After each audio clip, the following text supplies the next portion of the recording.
Depuis son passage dans l'émission Qui veut être mon associé?, la société Circle a connu de nombreuses évolutions.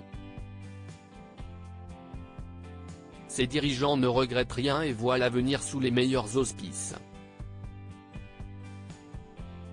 Souvenez-vous, il y a un peu plus d'un an les téléspectateurs de Qui veut être mon associé découvraient la société Circle. Ses fondateurs Romain Trébil, Solène Roure et Martin Le Sieur étaient venus présenter une chaussure de sport qui n'existait pas sur le marché et qu'ils prétendaient révolutionnaire. Selon leur dire, c'était la chaussure de course la plus éco-responsable au monde car elle était fabriquée en Europe à partir de matières naturelles renouvelables.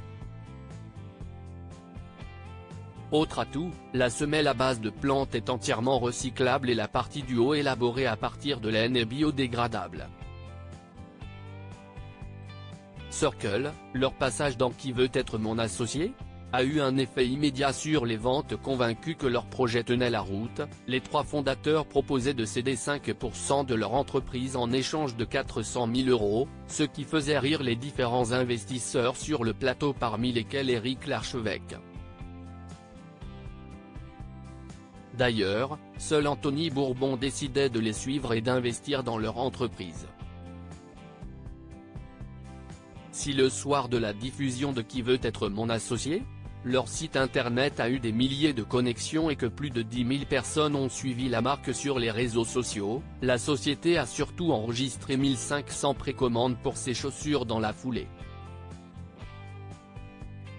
Et ce n'est pas tout car depuis l'entreprise a connu de nombreux rebondissements. Circle, Qui veut être mon associé?, a multiplié son chiffre d'affaires par 4. Ces premières bonnes nouvelles ont aussi eu l'effet immédiat de rebooster les équipes de Circle. La société a aussi vu son business exploser en multipliant son chiffre d'affaires par 4. Elle a aussi recruté plus de 60 000 nouveaux clients et réussi une levée de fonds de 4 millions €, ce qui lui a entre autres permis de créer de nouvelles gammes de produits, de recruter des personnes puisqu'ils sont à présent près d'une quinzaine d'employés. Côté commercialisation, l'entreprise a désormais un stand dans un grand magasin parisien et va ouvrir une boutique dans la capitale.